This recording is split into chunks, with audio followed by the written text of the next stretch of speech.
Still checking if the place still cold. Moving in the way, no place, no snow. Straight chilling with my niggas that shiver. Thinking about South Lake, thoughts on the river.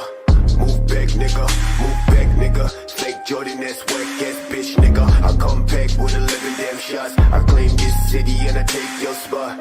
Stay thinking about a white one, thinking about a bright sun. That I changed straight from the dark shit. No tape when I'm playing with the black gun, nigga. You ain't never been a god since the last run. No stairs in the place that's shown. A lot of niggas tell me that I never really own. Track to the place, back, nigga. Tell me that I'm like a nigga, but my flow sicker. Call me, call me, call me. I'm calling, call me, call me, call me. Shit, yeah. Dress like a motherfucking god when I reach the spot. Niggas always tell me that I made it from the empty slot. Change ways, niggas, no truth, no fly. Fuck a wet brand, no top, no spot. Chase all day to the thoughts in the back. With my niggas, fuck bitches in the back of the cab. Claim riches, but a nigga been whack. Never talk, boy, with your fake ass stack. Cash, talking about cash, nigga. When I throw that shade, catch, nigga. Last time when I talk to a man, well shit. Run quick, slash for the neck, nigga. No, I gotta make it out the cold for the best show. Please don't try, never show my back. Bitch, don't cry, just move that tag. That's trash, thought I never really say this. All my music on my ex-bitch playlist. Bitches say 613, that's the greatest. But I never see no niggas ever famous. Facts boy, leg boy, trash boy. 10 fake babe, pretty face ass boy. No, I tell these niggas that I never do shit.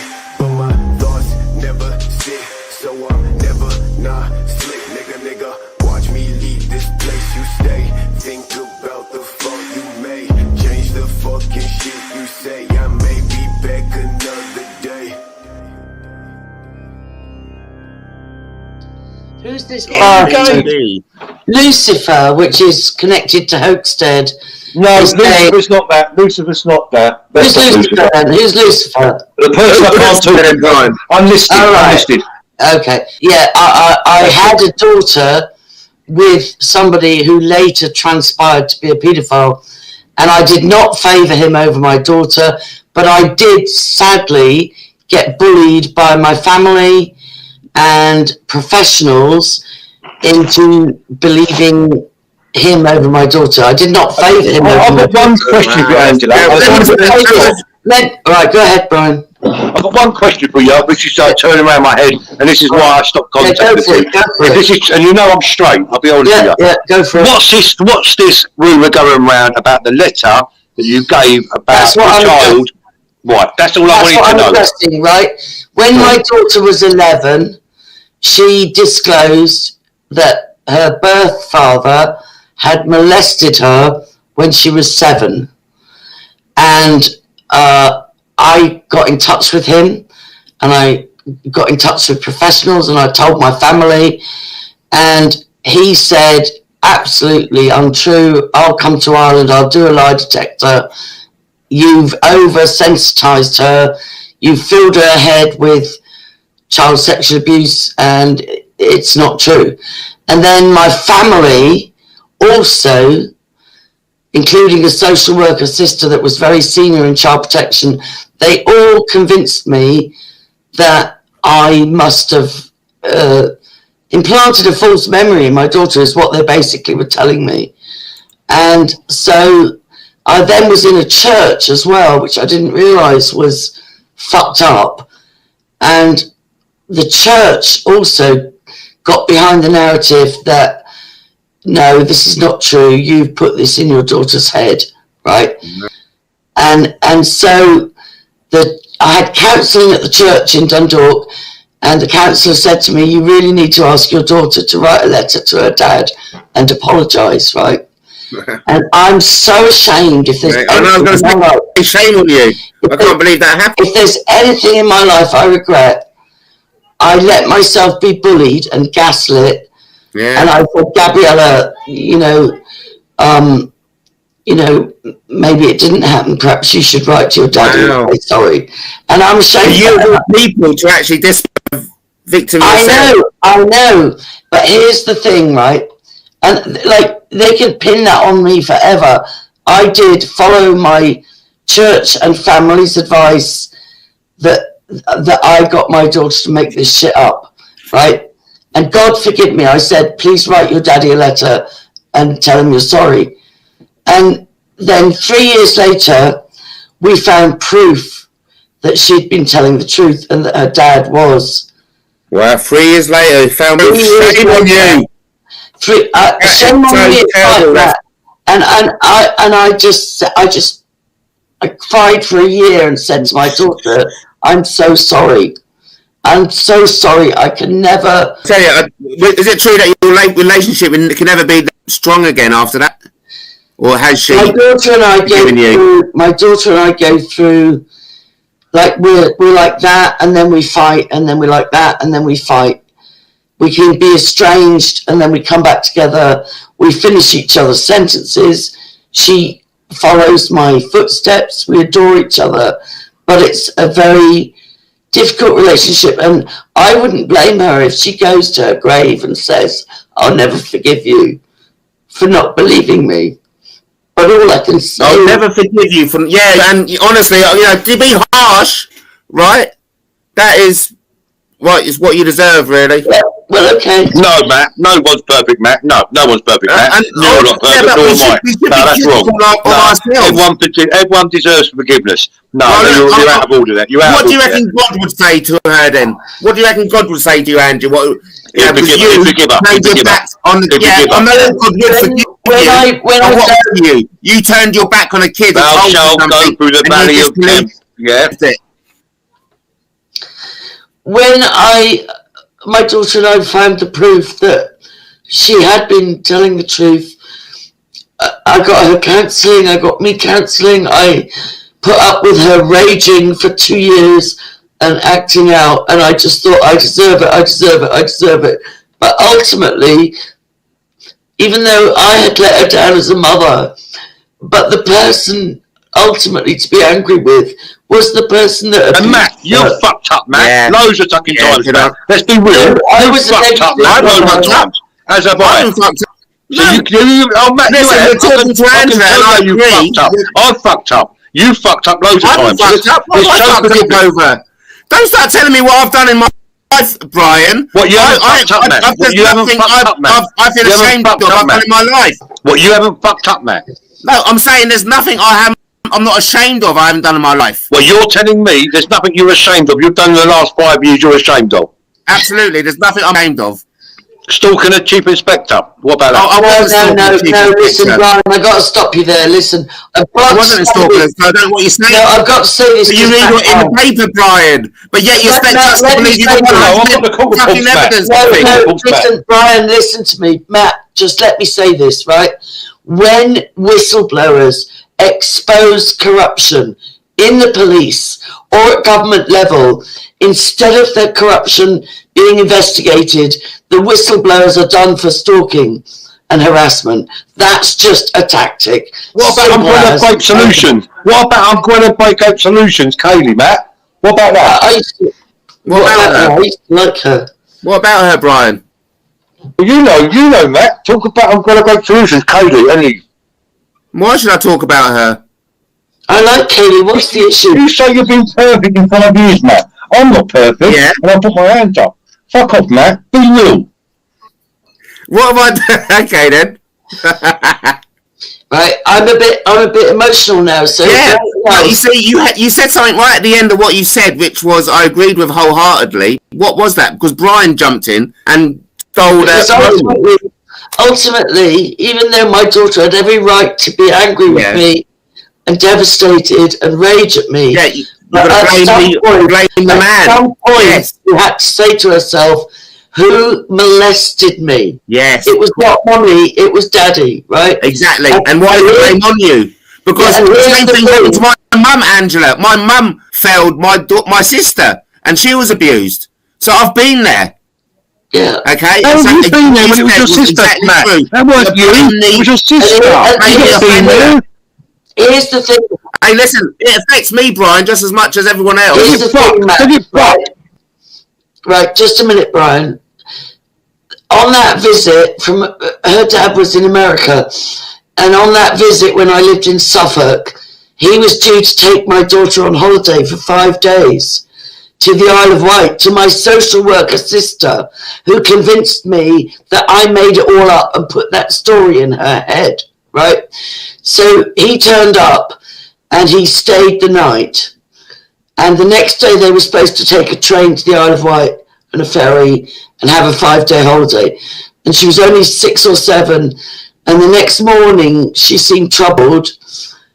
He hadn't raped her or anything, but he had molested her. And the next day she said to me, I don't want to go on holiday, Mummy. And so I said, you don't have to go. Like and he was furious with me. He's like, do you know how much planning has gone into this? And your sister's expecting us, and we're going to take her here and take her there and do this and do that. And I said, I'm sorry, my daughter doesn't see you except for once a year. She doesn't want to go, and I'm not going to make her. So even though, you know, I did a lot wrong, but I believe I protected her from what could have been an absolute fucking nightmare. And I never let her in his company unaccompanied after that. Even when I didn't believe her, I never let her be unchaperoned. When did the penny drop for you that you believed her? How many? 3 years later, what? We found proof. What was that proof that you said, right, okay, I'm wrong? We found photographs. Our relationship never be the same again. He came on a visit. He used to come once a year on a visit, and I never let him be unchaperoned with her again, but he accidentally left behind a rucksack and some photographs of the Burning Man festival in California, and different pennies dropped, and suddenly she came down. Was that the Los Angeles festival? The one in Los Angeles? Yeah. And she came down and said, look what Daddy left behind, Mum. And we looked at the photographs together. They were horrendous. And then just various other things just fell into place. And I just looked her in the eye and I said, you were telling the truth, weren't you? And I'm so sorry. And I contacted, because when she first disclosed, he offered to fly to Ireland and do a lie detector. So I contacted the local sheriff's department where he lived in California, and I told them, and I sent them the photographs and an audio disc, and they were brilliant, and they said, we will do a criminal standard polygraph test on him. So I contacted him and called his bluff and said, your local Manzanita Sheriff's Department are waiting for you to go in and do a polygraph test. He sold everything and fled America. Typical. He was a multi-millionaire. He had no choice, no doubt. He was a multi-millionaire. Rather than go for the polygraph test, he fled, and he currently lives in Bangkok or Thailand, Malaysia. So your daughter was aging low. I mean, has that because I know the consequences of abuse on kids. How has that affected your daughter's life, and is she been successful because of it, or has she ended up in the streets like my sister? She's very successful, but she's single. And they're never the same. They're never the same. They're fucked up for life. Let's be honest. They're fucked up for life. Yeah. It affects you for life. Yeah. That's the truth. Yeah, that's why crime's so callous. No, and it's got to be, stop the war on drugs. Let's concentrate on these fucking paedophiles. This is right. There's 5 generations. There's 5 generations that are documented in my family of abuse victims, and she's the 4th generation. And it has to stop. I'm sorry to hear. It has to stop. Yeah, look, Brian, don't jump in though. But Angie, look, I'm sorry I was so, stern with you then. But I didn't mean as I said the same to my mother about, and Mum was as hard as she was on herself as you. But in a way, that's why I want to shout out for people like Samantha Baldwin for standing up for the kids, and to my ex, okay, because she's a lovely lady we've still maintained a friendship, and she's still letting me have access to the kid. Basically, this is what I'm saying, Matt. This is what I'm saying. Bollocks. What do you mean letting you have access to your children? They're your children. Yeah, no, because a lot of a lot of mothers, right? A lot of mothers prevent their father. Yeah, absolutely. But your wording is wrong. You should be allowed. You've got a right to see your children. No mother. I've got 6 children. None of my ex-wives can tell me I can't see my children. I may have a right though. I'm just saying, Brian. A lot of mothers are arseholes to fathers, and I'm so glad that my ex and we have a good relationship, so we don't have to do that. My cousin is going through a rough one because the mother of his child is being horrible to him. Yeah. So, I'm just grateful that I've got a strong friendship. You shouldn't be grateful that you should have access to your own children. They're your fucking children. You're angry again. Why are you so angry about it? I'm never angry. I'm passionate, Matt. You disintegrate anger with passion. Listen, none of my ex-wives can tell me I can't see my kids. They're my fucking kids. Then. But I bet you they can then. And I tell you, they'll go to the court and you get the police involved. That's the whole point. There's a lot of mothers who say you cannot do it, and they'll use the courts to prevent fathers from seeing their own kids. That's happening to a lot of people. I'm told. I'm going to shout out thank you to all the mothers who don't go that route. That's all I'm saying. Don't expect a big, a rant and rave against that opinion. It's a good thing. I've had a good day with my family, okay, and I thank the mother of my kids for that. Why? For inviting me on there. Why should you thank them? They're your children. My mum always said, anyway, look. Why should I thank them? Because I'm thankful for God. I'm thankful for everything in my life. Why should you thank your ex-wife? Because I'm blessed to have this happen to me. You're mad. They're your children. Well, okay, what about all their kids then, right, who are abused by their dad? That's different. Are you an abuser? Are you an abuser? Are you an abuser, Matt? Are you an abuser, Matt? If you don't abuse your children, your right is to see your children whenever you fucking want. Brian, that's what we're living in a system in which the people who do abuse their children are given the rights to see them. Whereas the good I'm not on about that, Matt. You're changing it. You're disinformation. You're changing the subject. I'm saying to you, do you abuse your kids? What kind of fucking question is that? Well, I'm not coming into you coming into my chat show, my story hour, to be interrogated with bullshit questions like that. It's a straight question. If you don't abuse them, then you should be allowed to see them. Under no circumstance, they're your children. It's a simple question. If you don't abuse your children, you have no disqualification. You should be allowed to see your kids whenever you want. You're right, Brian. You're right, mate. I know I'm right. All right, look, let's calm down because, Matt, I know you're a good dad and I know you're not a stalker. Well, thank you.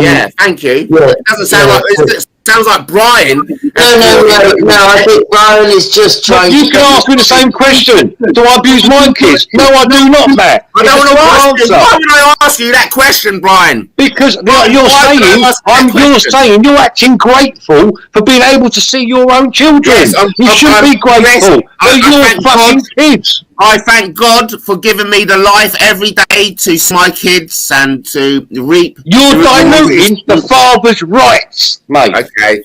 Yeah, look, I'm not arguing, Brian. I don't know why it's an argument. All right, listen, Matt. An argument. Matt, is there anything else? Because I'm going to... I'm out. Yeah, and well done, Brian. And don't get upset. I'm kind of with Brian on that one, Matt. You do have a right to see your children. Yeah, I use that right. I'm not arguing against that. All right. And I'm grateful, and that's why I'm grateful. I know I've got a right. Okay. But just as easily, a mother can say, "Oh no," and they can go to a court and take that right away. I'm just saying, I'm grateful that I've got a mother in which that doesn't happen. I think society is a victim of matriarchy, and you've grown up predominantly without a father with a very strong mother, and so you have a overly developed reverence for women, possibly. Yeah, I like women, yeah. You know, you do have a right to see your children, and that's I wouldn't. It's just he wound me up, that man. No, I know. I'm just shouting out all those, I'm very grateful. I've got a good relationship with my kid's mother. No, I think that's good. It's just I don't want you to be. I want, I don't know. I think alpha males threaten people, like they make metrosexual males feel a bit threatened. And I'm not accusing you or categorizing you. I certainly don't believe you're gay. I do believe in your imaginary girl. I'm in touch with my feminine side. That's all I've got to say on that. I know, but I do believe you've got a lovely girlfriend, and you're probably a lovely boyfriend. So I just think there's something we can learn from everybody. So absolutely, yeah. It's been good to connect, and I think I might have to hide under the duvet for the rest of the weekend. Well, God bless, Evan. Thanks ever so much for taking the time. It's been a 2 hour or hour and a half chat. So we've definitely, it's been a long time. Time flies when you're having a good conversation. And tell me, no, I don't need you to. I know God forgives me. I know God forgives me. Yeah, you don't need me to give you. Anyway, you'll always. Yeah, okay. Look, it's the biggest regret of my life. You had a bit of a grinning from me tonight, but it shows, how resilient you are and how strong you are. Why is White Walker raging? Why are you raging, White Walker? The way I've spoken to Angela tonight. Do you feel as if I've raised topics that have gone against your own experiences? You're welcome to come on. And as you saw by Brian, he kept his face off the camera. So if anyone comes in and feels as if I've been wronged Angela tonight, don't go into self-doubt, Matt. You did brilliantly. You did. Well, White Walker is my #1 subscriber. No, I know. Oh no, she's angry with Brian. Oh right, she's raging about Brian. Okay. Look, I'll catch up with you. I'll be listening tomorrow. Okay. God bless. And if anybody's going to send hate at me, what am I going to do? All right. Love you. And you. I don't know how to exit. I've never done this before. I'll get rid of you, mate. I'll get rid of you. Right, there goes Angela. Isn't that lovely? Yeah, no, for a moment then I thought you were, White Walker, I thought you were, angry that I had to go at Angela. Oh, look, let's get Angie back on, right? She doesn't know how to get off. I don't know how to exit. What do I do? And you got it, Angie. And come on, we're going to watch until you go now. What is it called? What is it called that film where it goes on and on and on all the time? Never end the story. I don't know. You may know. Oh, anyway. All right. Never mind. All right. Let me try and exit. We're going to watch you. All right. I'm just going to go that. Leave. It's one of those. You hang up. No, you hang up. No, you hang up.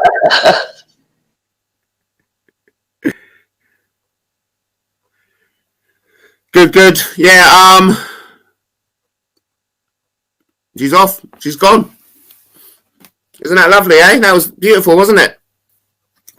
So, we learnt a load of stuff. Brian, I don't get his, Yeah, let's not be fuming about Brian. Let's not be fuming. White Walker, my #1 subscriber. Yeah, my #1 mate. Let's not be fuming about Brian. He's got something wound up about him, that's for sure. I don't really get it. But I thought that was good. I got Ange to cry, break down a bit. I'm not saying I'm a bully or anything. I'm just saying, sometimes when you ask questions, wow, she didn't believe her own daughter. I'd hate to think well, anyway, I've never been in that situation, God bless. But yeah, crikey. Oh, poor Ange. Poor Ange on the Matt Taylor TV. I feel for her. Well, I promise you it's going to be controversial. So anyway, I think we've done enough tonight. I'm just trying to, story hour. So, we've gone for 2 hours tonight. Isn't that interesting? So we've had a double extension. Yeah, what about Lee? T? Is T on? is T's welcome to come in, because about T, where's my notes on T? Here. That's been a very public, dressing down, isn't it? Been a very public dressing down. And so if I was going to speak to T, I'd like to call into question her Naomi theory. And, I don't know. Listen, I don't know what T's going to say. I hope everyone has enjoyed that conversation with the delightful Angela Power Disney, or Ange, as I like to call her. I think it's been a very successful chat, isn't it? Let me try and get some light up here. Let's get some light. I think it's been a very eventful chat, and it reminded me of a loudmouth conversation down the pub. Yeah, of course it did. It was quite fun. So anyway, I hope you enjoyed that. I hope I got my stories across. I got my saving Miss Smythe, even Elvis's 11th T's. We touched on T, and then we flirty at 30 story, and of course we rounded on the spectacular guest, Angela Power Disney. And of course we had Brian Hurl on. He spoiled the bloody conversation. Oh, thanks Chris, for saying it's a great show. He spoiled the conversation, I felt, by coming in all aggressive, all angry. I really don't like that man's energy and what he brings to the table. Quite frankly, he's got his own channel, hasn't he? I don't know why he's bloody bothering me. But it was really lovely having Angela Power Disney on. And I agree. I mean, what she said, ultimately, she can blame herself, or everyone can blame any mother who disbelieves their children when they say they're being abused, when they really are, when they are. That ultimately it's the abuser's fault. That's where the blame stands and is laid against, and rightly so. So what's this?